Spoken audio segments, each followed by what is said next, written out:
This is the Rebound Rundown. I'm your host, Paul Fritchner. Your home for college basketball in the Cincinnati area and across the country every Monday through Friday during the season.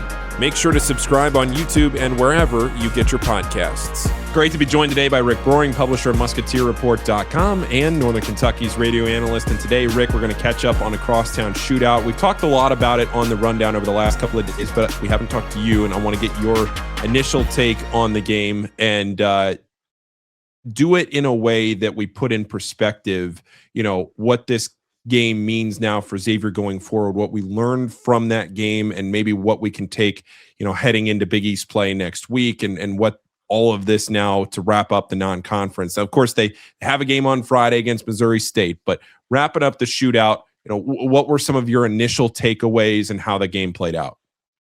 Well, I think it's obviously a huge win for this staff and the players. I mean, it means so much to the city, but in a year where things are in question and you had kind of a rough start and people are wondering about where this season is going to go, if you want to get buy-in back from the community, if you want to get people excited about what's to come, you go and you beat UC. And that's what they did. It was a close game. It was a fun game. I don't think this is the best version of Cincinnati or Xavier that we've probably seen in the last however many years you want to go back, but it ultimately led to a fun Crosstown Shootout win for the Musketeers. And the biggest takeaway, Paul, it seems so obvious, but Trey Carroll's 30-point performance wasn't just big because it meant Xavier won the Crosstown Shootout. To me, seeing a guy be able to take over and lead the offense with that type of night, and it wasn't just somebody throwing in 5 or 6 threes in a performance that they probably can't replicate. It was a guy getting busy within the constructs of their current offense, which spaces the floor well. They can send cutters to let him play off of. I mean, they really found a way to attack UC and play through one guy in the second half of that game that led them to that win. And that's something that we've questioned about this team going back to the very beginning this summer. I mean, all the way back into June and July, we were talking about who is going to be their go-to scorer. Do they have a number 1 or a number 2 type option on the offensive end, period? And that question is still there in some regard, but Trey Carroll gave them and gave fans really a lot of confidence with his performance against the Bearcats. Well, and to do it in his only cross shootout, right? You could see the emotion as the game was ending. He was on the court, he was in the backcourt, he was going crazy. And I think it speaks to, what Xavier, when they walked out of that tunnel, could see and appreciate and how much this game meant. You could hear it in the post game, a very emotional game for everybody on both sides, but obviously, the emotion that you hear is what you hear from Xavier because they won the game. How much of that performance from Trey do you think he can replicate going forward? It's a great question, and it's a big one for Xavier, I think, because now you're getting to the point where I was starting to wonder, is Jovan Milicevic going to become their go-to guy? Is he going to become the biggest factor on the offensive end? I think there will definitely be nights because of his ability to make multiple three-pointers in a game where he will carry them from a point scored standpoint. But I think you needed somebody else that has a little bit more playmaking, maybe athleticism, someone that can do a little bit more than knock down those spot-up threes to give them a lift and kind of be more of the go-to guy that Jovan can play off of. And who better than his front court partner? He and Trey Carroll are really the ones who have made this offense work over the last several weeks as they've gotten going, playing that small ball lineup, spacing opposing teams out, playing off of closeouts, being smart basketball players and passers. Those two guys are really what are driving this offense. I think Trey Carroll has clearly taken the baton as the go-to option. Now, can he give you 30 points in big games every time? Probably not, but I do think that he has clearly solidified himself as that option, and just knowing who that guy is going to be for you, Paul, can definitely help sort of sort things out, so to speak, when you're talking about what you're trying to run and who you're trying to play through. No, you're absolutely right. I agree with that 100%. And the other player I want to ask you about is All Right, because you and I talked so much going into the season about whether his height would be a hindrance, and his size, really, whether his size would hold him back from being able to be as successful at this level as he could be. And we haven't seen him in Big East play yet, but he's played some high major games. He's really assumed the role as the starting point guard here. And what have been your takeaways about how he's slotted in? Well, the most incredible part about it is the fact that this team is basically not turning the ball over at all. I mean, the fact that they didn't have a clear, true point guard going into the season, they had to change who their starting point guard was just, a few weeks into the season. And yet they are quite literally elite, top 5 in the country at taking care of the basketball. Only 4 turnovers against a Cincinnati team that tries to turn you over and plays a pressurized defensive style in the half court.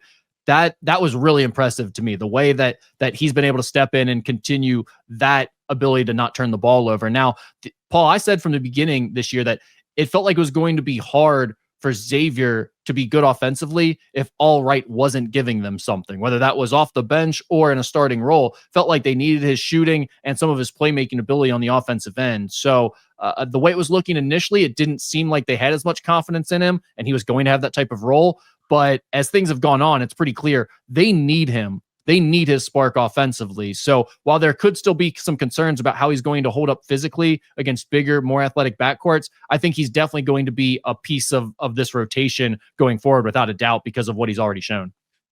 Rick, you think Xavier, with the way the Big East is playing out this year, has a chance to make some noise in conference play? Well, I think when you look at the bottom 5 or 6 teams in the conference now, they all feel pretty similar in terms of they could beat each other on any given night. I don't think there's going to be a lot of separation between any of those teams. And that's not a surprise in this conference. It's often that way in the middle of the conference. But Paul, it feels like that middle stretches from about 4th all the way down to 11th this year in the conference. I mean, it's like there's nobody that really stands out as really bad this year at the bottom, or kind of closer to maybe that UConn level where they're competing for a conference title either. So I think Xavier is in that mix somewhere. The question is, how many of those close games that they're going to be in can they win? And taking care of the basketball is a really good way to win close games, but you've also got to shoot better at the free throw line than Xavier's been doing. You got to protect the rim a little bit better than they've been doing. You got to continue to rebound really well. So there are going to be other things that they have to prove, but definitely taking care of the basketball is a good sign if you're going to be in a lot of close games.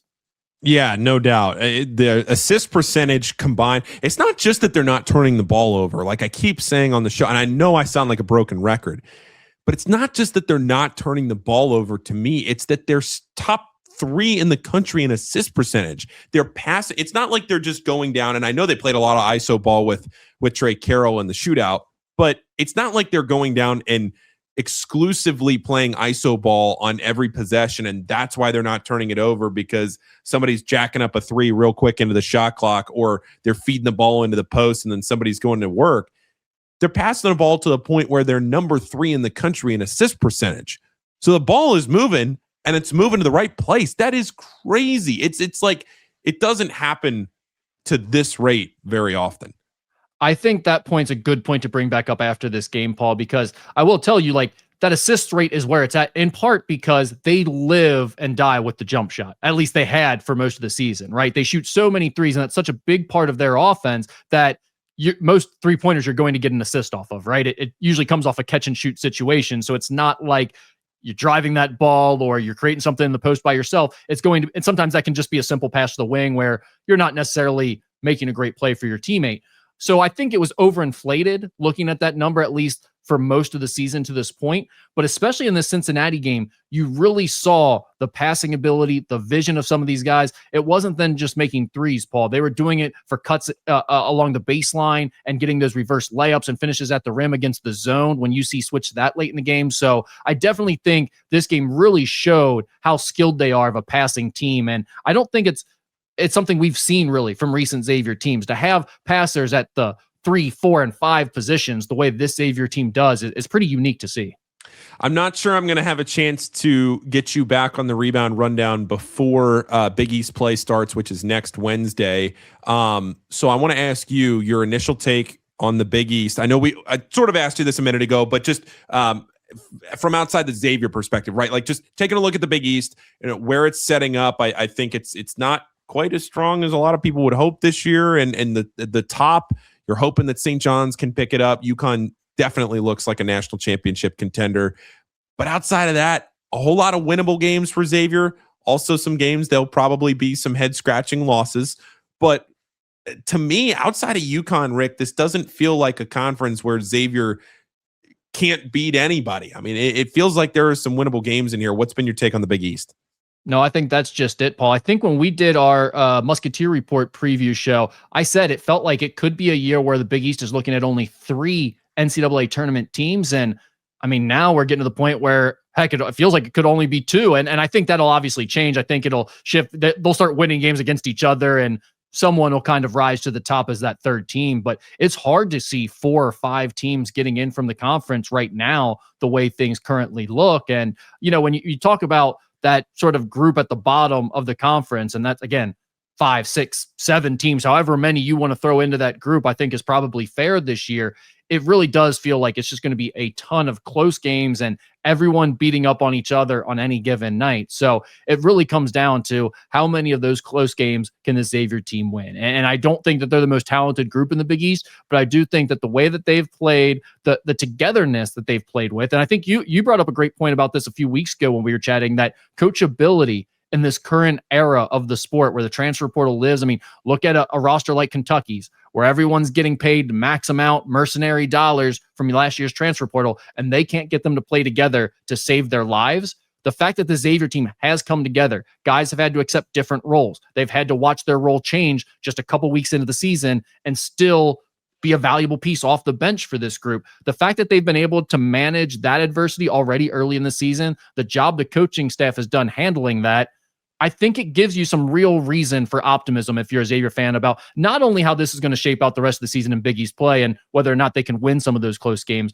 but also how this is going to look in the future when Richard Pitino and his staff can really put together the type of roster that they're trying to put together.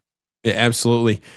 Rick, I appreciate you. Musketeerreport.com. Are you still running you had a Black Friday sale. Anything else you need to promote 50% there? off right now. Okay. I think there's still a few more days to take advantage of that after they hear this podcast. So you can get 50% off up until Christmas. And the one thing I will say, I say this almost every year, but every single year I get at least one person who tells me the best thing I ever did was buy the Musketeer Report subscription for my dad or my uncle or whoever for Christmas, because it puts it on easy mode going forward. The rich uncle who's a Xavier fan who you never know what to buy for, just get him the subscription. You just renew it every year. Like, you don't have to keep thinking of what to do for him. You just got him set now, and he'll appreciate it. So if you got a Xavier fan in your life, think about that 50% off sale. Thank you, Paul. Yeah, I'm on my brother-in-law's Spotify account, and he said he wasn't sure if he still had a seat for me this year. So I know he's a loyal Rundown listener. So if he's listening to this, I'm begging, keep the account active. Keep the account active, please. We're all you can about share your Musketeer Report login with him, maybe. Yeah. All right, Rick. Appreciate you, and we'll talk soon. Thanks, Paul.